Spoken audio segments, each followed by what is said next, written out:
Hi friends, welcome back to Mazhathulli creations. ഈ channel നിങ്ങൾ ആദ്യമായിട്ടാണ് കാണുന്നതെങ്കിൽ സബ്സ്ക്രൈബ് ചെയ്യാൻ മറക്കല്ലേ. സത്യഭാമ ഹോസ്പിറ്റലിൽ എത്തിയിരിക്കുന്നു.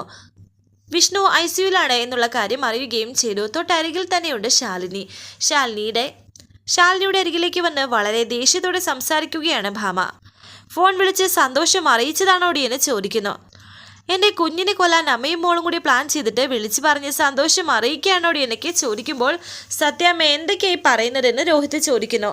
നീ മിണ്ടരുത്, ഇവളൊറ്റ കാരണമാണ് എൻ്റെ കുഞ്ഞു മരണം മുഖാമുഖം കണ്ടവിടെ കിടക്കുന്നത്. എൻ്റെ കുഞ്ഞിന് എന്തെങ്കിലും പറ്റിയാലുണ്ടല്ലോ നിന്റെ കുടുംബശ്രീ അടക്കം എല്ലാത്തിനെയും ഞാൻ കത്തിക്കും, ഓർത്തോ നീ എന്നൊക്കെ ഭാമ. ഡോക്ടർ അവിടേക്ക് വരുമ്പോൾ ഭാമ പറയുന്നു, ഡോക്ടർ ഞാൻ വിഷ്ണുവിൻ്റെ അമ്മയാണ്, എനിക്ക് അവനെ ഒന്ന് കാണണമെന്ന് പറയുമ്പോൾ ഡോക്ടർ പറയുന്നുണ്ട്, ദയവ് ചെയ്ത് നിങ്ങൾ ഇവിടെ കിടന്ന് ബഹളം വെക്കരുത്. വിഷ്ണു ഇതുവരെ ക്രിട്ടിക്കൽ സ്റ്റേജ് തരണം ചെയ്തിട്ടില്ലെന്ന് പറയുമ്പോൾ വീണ്ടും ഭാമ ബഹളം വെക്കുന്നുണ്ട്. ഡോക്ടർ എനിക്ക് വിഷ്ണുവിനെ ഒന്ന് കാണണമെന്നല്ലേ പറഞ്ഞത്? ഇപ്പോൾ ആരെയും കാണിക്കാൻ പറ്റിയ അവസ്ഥയിലല്ല അയാൾ. ഞങ്ങൾ ഞങ്ങളുടെ കഴിവിൻ്റെ പരമാവധി ശ്രമിക്കുന്നുണ്ട്, അത് മാത്രമേ ഇപ്പോൾ പറയാൻ സാധിക്കൂ എന്ന് പറയുന്നു. സത്യാമ്മയെ ബഹളം വയ്ക്കല്ലേ, വിഷ്ണു ബ്രോയ്ക്ക് ഒന്നും സംഭവിക്കില്ലെന്ന് രോഹിത് പറയുന്നു. കുറച്ച് സമയത്തിന് ശേഷമേ എന്തെങ്കിലും പറയാൻ പറ്റൂ എന്ന് പറഞ്ഞിട്ട് ഡോക്ടർ അവിടെ നിന്ന് പോകുമ്പോൾ വിഷ്ണുവിനെ ഇങ്ങനെ നോക്കുകയാണ് ഭാമ. എടി നിനക്ക് തൃപ്തിയായോ എന്ന്? എൻ്റെ മകൻ എന്തെങ്കിലും സംഭവിച്ചാൽ നിനക്കും നിൻ്റെ അമ്മയ്ക്കും സ്വസ്ഥത തരില്ല ഞാൻ, എല്ലാം മുച്ചൂടി ഞാൻ നശിപ്പിക്കും, നിന്നെ എല്ലാത്തിനെയും പെട്രോൾ ഒഴിച്ച് കത്തിക്കുമെന്നൊക്കെ ഭാമ പറയുന്നു. സത്യഭാമയുടെ ഈ പറയുന്നത് എന്നൊക്കെ പറയുമ്പോൾ ശാലിനി കരഞ്ഞ് തല താഴ്ത്തി അങ്ങനെ നിൽക്കുകയാണ്. ഇതേസമയം ചന്ദ്രബോസ് അല്പം മാറി മധുശ്രീയെ ഫോൺ ചെയ്യുന്നു. ഒരു സന്തോഷ വാർത്ത കേൾക്കാൻ വേണ്ടി കണ്ണിൽ എണ്ണയൊഴിച്ച് കാത്തിരിക്കുകയാണെന്ന് അറിയാം. അവൻ തീർന്നോ എന്ന് മധുശ്രീ പ്രതീക്ഷയോടെയും സന്തോഷത്തോടെയും ചോദിക്കുമ്പോൾ ചന്ദ്രബോസ് പറയുന്നുണ്ട്, അവൻ തീർന്നിട്ടില്ല, പക്ഷേ ഇപ്പോൾ തീരും. അതിനൊക്കെയുള്ള പണി എടുത്തിട്ട് തന്നെയാണ് ചന്ദ്രബോസ് ഇവിടെ നിൽക്കുന്നത്. അവള് വന്നിട്ടില്ലേ, അവൻ്റെ ചങ്കിൻ്റെ പാതിയായവള് ശാലിനി എന്നൊക്കെ ഇങ്ങനെ പറയുകയാണ് മധുശ്രീ.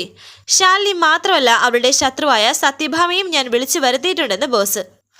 പറ്റുമെങ്കിൽ രണ്ടും കൂടി ഇവിടെ കിടന്ന് അടികൂടി ആരെങ്കിലും ഒരാൾക്ക് ചാവു ഭാഗ്യമുണ്ടെങ്കിൽ ഒരു ഒറ്റ ആംബുലൻസിൽ തന്നെ രണ്ടിനെയും കൊണ്ടുപോകാം. കൊണ്ടുപോകുന്നവനും കാശ് കൊടുക്കുന്നവനും ലാഭമെന്നും ചന്ദ്രബോസ് പറഞ്ഞു. അമ്മാതിരി പണിയാണ് ഞാനിവിടെ എടുത്തിട്ടുള്ളത് എന്ന് പറയുമ്പോൾ മധുശ്രീ പറയുന്നുണ്ട്, അവനെ ICU ബെഡ് വരെ എത്തിയിട്ടുണ്ടെങ്കിൽ അമ്മാതിരി പണിയാണ് എടുത്തിട്ടുള്ളതെന്നും അതിനുവേണ്ടി എത്ര കഷ്ടപ്പെട്ടുവെന്നും എനിക്ക് മനസ്സിലാകും. പിന്നെ ACP എന്ന സ്ഥാനത്തിൻ്റെ പവർ അതൊന്നുകൊണ്ട് മാത്രമാണ് കയ്യിലുള്ള ഗുണ്ടായുസത്തിന് ഇങ്ങനെ വിലയിടാൻ സാധിക്കുന്നത്. അതൊരു ചെറിയ കാര്യമല്ല. എന്നിട്ടിപ്പോൾ അവിടുത്തെ അവസ്ഥ എന്താണ്? അമ്മായിയമ്മയും മരുമകളും കൂടി പോരു കോഴിയെ പോലെ കൊത്താൻ നിൽക്കുകയാണോ അതോ കണ്ണീർത്തളമാണോ എന്നും ചോദിക്കുന്നുണ്ട് മധുശ്രീ. ഒന്ന് പറച്ചിട്ടപ്പോൾ ആ കാര്യങ്ങളൊക്കെ കേട്ട് ഞാനൊന്ന് പുളകിതയാകട്ടെ എന്ന് മധുശ്രീ പറയുന്നു. വിഷ്ണുവിനെ പരിശോധിച്ച ഡോക്ടർ പറയുന്നത് ഏത് സമയത്തും എന്തും സംഭവിക്കാമെന്നാണ്. ഏതാണ്ട് ഡോക്ടർമാർ കൈവിട്ട രീതിയാണെന്നും പറയുന്നു. എന്തായാലും ഉടനെ എല്ലാം അവസാനിക്കുമെന്ന് പറയാമല്ലേ. ഇനി കുറെ അഭിനയിക്കേണ്ടി വരുമല്ലോ. ഞാൻ അഭിനയിച്ച് ഞാനൊരു പരുവമാകും എനിക്കിങ്ങനെ മധുശ്രീ പറയുന്നുണ്ട്. പക്ഷേ അവൾ ശാലിനി, അവൾ കരഞ്ഞ് തീരണം. ചങ്കുപൊട്ട് മരിച്ചാലും കുഴപ്പമില്ല. പ്രണയത്തിൻ്റെ സ്മാരകമെന്നോ മണ്ണാങ്കട്ടയെന്നോ എന്ത് വേണമെങ്കിലും പറഞ്ഞോട്ടെ, എന്നാലും അവൾ തീരുമല്ലോ. കളക്ടറും കൂടി ആയപ്പോൾ അവൾ നിലത്തല്ലായിരുന്നോ? അവളുടെ ഉയർച്ച കണ്ട് എല്ലാവരെയും അഭിനന്ദിച്ചപ്പോൾ ഞാൻ അവളെ മനസ്സിൽ പ്രാകുമായിരുന്നു. ഏറ്റവും ഉയരത്തിൽ നിന്ന് വീഴുമ്പോഴേ അവൾക്ക് എഴുന്നേൽക്കാൻ സാധിക്കാതെ വരൂ. അഹങ്കരിച്ചതിന് മനസ്സുകൊണ്ട് അവൾ സ്വയം ക്ഷമ ചോദിക്കണം. എന്നിട്ട് ഒടുവിൽ അവൾ വിചാരിക്കണം മരണം മാത്രമേ അവൾക്ക് രക്ഷയായി ഉള്ളൂ എന്ന്. അവൾക്ക് ബോധ്യപ്പെടുന്ന നിമിഷം അതാണ് അവൾക്കെതിരെയുള്ള എൻ്റെ മാസ്റ്റർ പ്ലാൻ എന്നൊക്കെ മധുശ്രീ പറയുന്നു. എന്നാൽ ഒരു കാര്യം കൂടി കേട്ടോ, ശാലിനി മാത്രമല്ല ഈ സംഭവത്തോടെ സത്യഭാമ തകർക്കുന്നത് ശാലിനിയുടെ കുടുംബത്തെ കൂടിയാണ്. ശാരദാമ്മ കൊണ്ടുവന്ന ഭക്ഷണം കഴിച്ചാണ് വിഷ്ണുവിന് ഇത്രയും സംഭവിച്ചിരിക്കുന്നത്. അപ്പോൾ പിന്നെ ശാരദയുടെ കുടുംബശ്രീ ഹോട്ടലും കത്തിക്കും. വിഷ്ണു മരിച്ചാൽ ഉടൻ തന്നെ അതെല്ലാം കത്തിക്കും. എന്നിട്ട് ആ ചിതാഭസ്മം എടുത്ത് ഭാരതപ്പുഴയിൽ ഒഴുക്കുമെന്നൊക്കെ പറയുന്നുണ്ട്. വിഷ്ണുവിൻ്റെ മരണത്തോടെ നടക്കാൻ പോകുന്നത് ഇതൊക്കെയാണെന്നും പറയുന്നു. കേട്ടിട്ട് തന്നെ കൊതിയാകുന്നു. ഒന്ന് വേഗമാ വിഷ്ണുവിൻ്റെ ജീവൻ ഒന്ന് പോയി കിട്ടണേ എന്ന്. ഏത് പള്ളിയിൽ പോയാണ് ചിറ്റപ്പ ഞാനൊന്ന് മുട്ടിപ്പായി പ്രാർത്ഥിക്കേണ്ടത്? എന്ത് വഴിപാടാ കഴിപ്പിക്കേണ്ടത്? എന്തിനും ഞാൻ റെഡിയാണെന്ന് മധുശ്രീ. ജീവനെടുക്കാൻ കാലിന് ബുദ്ധിമുട്ടുണ്ടെങ്കിൽ വേണ്ട, കയ്യോ കാലോ മുറിച്ചു മാറ്റുകയും ചെയ്താലും മതി. ശാലിനി ജീവിതകാലം മുഴുവനും കരയണം. മരിച്ചാൽ കൂടി വന്നാൽ 6 മാസത്തേക്ക് കരയും. പക്ഷേ കിടന്ന് നരകിച്ച് ഇഴഞ്ഞു നിറങ്ങിയുള്ള ജീവിതമാകുമ്പോൾ തീരുന്നതുവരെ കരയും. പിന്നെ ഒടുവിൽ പ്രാഗി അവൾ തന്നെ അങ്ങ് കൊല്ലുമെന്ന് ചന്ദ്രബോസ്. അങ്ങനെ എഴുതി തള്ളാതെ ചിറ്റപ്പ ഇങ്ങനെയുള്ള എത്ര കടമകൾ കടന്നതാണ് ശാലിനി. ഇത് വല്ലതും അവൾക്ക് ഏഷുന്നുണ്ടോ? അങ്ങനെ ഇങ്ങനെയും ഒടുങ്ങുന്നവളല്ല വിഷ്ണുവും അവനെ മനസ്സിൽ പ്രതിഷ്ഠിച്ചുകൊണ്ട് നടക്കുന്ന ശാലിനിയും. ദൈവങ്ങളെല്ലാം അവളുടെ പക്ഷത്താണ്. നമ്മുടെ കൂടെ നടക്കുന്ന ചാത്തനും മറുതിയൊന്നും കാര്യമായ ഒന്നും ഉണ്ടാക്കുന്നില്ല എന്നും പറയുന്നു. പിന്നെ ചിറ്റപ്പ അപ്പോൾ കാര്യം എന്നെ അറിയിക്കണം. അവിടെ നിന്നുള്ള വാർത്ത കേൾക്കുമ്പോഴാണ് മനസ്സിലൊരു സന്തോഷവും സുഖവും ഒക്കെ തോന്നുന്നത്.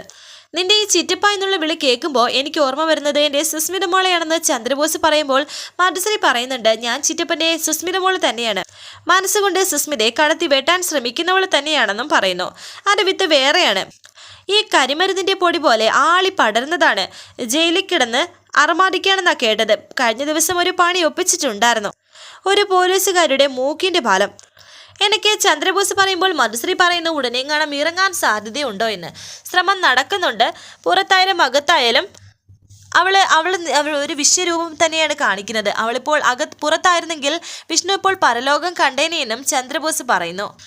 എന്തായാലും അപ്പോൾ ഉള്ള വാർത്ത അറിയിക്കാം. നല്ല നല്ല കാര്യങ്ങളൊക്കെ കേൾക്കാൻ കാതോർത്തിരുന്ന മോള് എന്നൊക്കെ ഇങ്ങനെ ചന്ദ്രബോസ് പറഞ്ഞു. ഇതേസമയം ശാരദാമ്മ പൂജാമുറിയിൽ പ്രാർത്ഥനയോടെ നിൽക്കുന്നു. ശാരദാമ്മ കരഞ്ഞ് പ്രാർത്ഥിക്കുകയാണ്. എൻ്റെ ഈ കൈകൊണ്ടാണല്ലോ ദേവി വിഷ്ണുവിന് ചോറ് കൊണ്ടുപോയി കൊടുത്തത്. അവൻ എൻ്റെ മകനല്ലേ, അവനെ ഞാൻ ഇങ്ങനെയൊക്കെ ചെയ്യുമോ?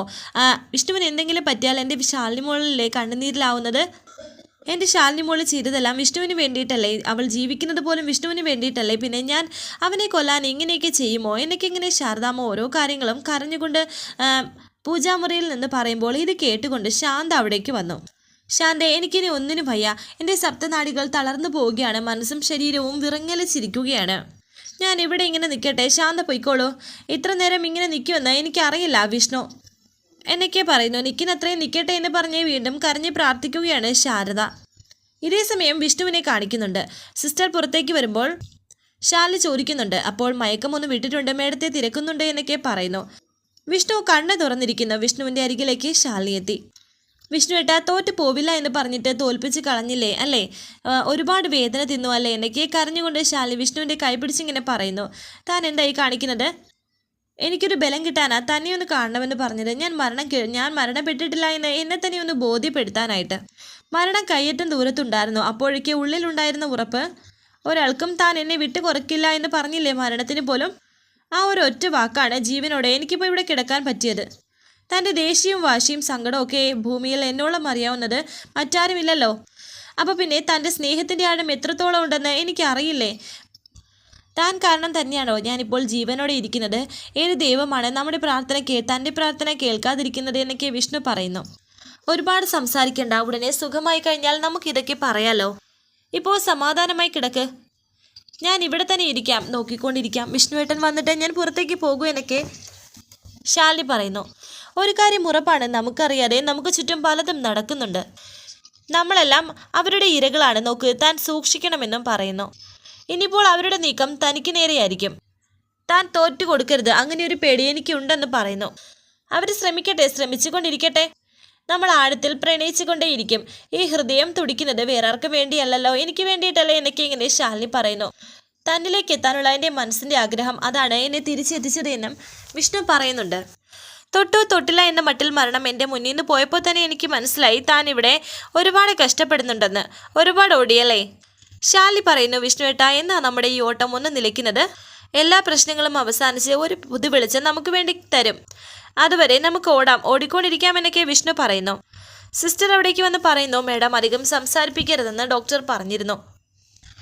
ഇവിടെ അധിക നേരം ഇരിക്കാൻ കഴിയില്ല എന്നാണ് ആ പറഞ്ഞതിനർത്ഥം. ഞാൻ പുറത്തിരുന്നാലും നമുക്ക് മനസ്സുകൊണ്ട് സ്നേഹിക്കാമല്ലോ അല്ലേ എന്നൊക്കെ ശാലിനി. എന്തിനും ഞാനുടെ കൂടെ എന്ന് ശാലിനി പറയുമ്പോൾ വിഷ്ണു പറയുന്നു, ഈ ഒരു വാക്ക് ഇങ്ങനെ ഇവിടെ കിടക്കുന്ന ഓരോരുത്തർക്കും ഒരു വലിയ ആശ്വാസം തന്നെയായിരിക്കും. ഇതേസമയം ഡോക്ടറോട് ചന്ദ്രബോസ് ചോദിക്കുന്നുണ്ട് വിഷ്ണുവിൻ്റെ കണ്ടീഷൻ എങ്ങനെയാണെന്ന്. ഡോക്ടർ പറയുന്നു, ഒന്നും പറയാറായിട്ടില്ല, കുറേ ബ്ലഡ് നഷ്ടപ്പെട്ടിരിക്കുന്നു. ഇതെങ്ങനെ സംഭവിച്ചതാണ് എന്ന വല്ല നിശ്ചയവും എനിക്ക് ചന്ദ്രബോസ് ചോദിക്കുമ്പോൾ ഡോക്ടർ പറയുന്നു, കഴിച്ച ഭക്ഷണത്തിൽ വിഷം കലർന്നിട്ടുണ്ട്. അത് എന്ത് വിഷമാണെന്ന് മറ്റ് റിപ്പോർട്ട് വന്നാലല്ലേ പറയാൻ സാധിക്കൂ. ഈ ഭക്ഷണം അവരുടെ വീട്ടിൽ നിന്ന് കൊണ്ടുവന്നതാണ്, പേഷ്യൻറ്റിൻ്റെ ഭാര്യ വീട്ടിൽ നിന്ന്. അങ്ങനെയാണെങ്കിൽ ആ വീട്ടിലെ ഉള്ളവർക്കും ഇത് വരേണ്ടതല്ലേ? അവർക്കൊന്നും വന്നില്ലല്ലോ. ഒരാൾക്ക് കഴിക്കാൻ വേണ്ടിയിട്ട് മാത്രമായിട്ട് ആരും ഭക്ഷണം ഉണ്ടാക്കാറില്ലല്ലോ എന്നും ഡോക്ടർ പറയുന്നു. അത് കേട്ട് ചന്ദ്രബോസ് ഒന്ന് ടെൻഷനായി. വരാനിരിക്കുന്ന പുതുപുത്തൻ എപ്പിസോഡുമായി വീണ്ടും കാണാം. Thank you for watching. Please subscribe, like, share my channel.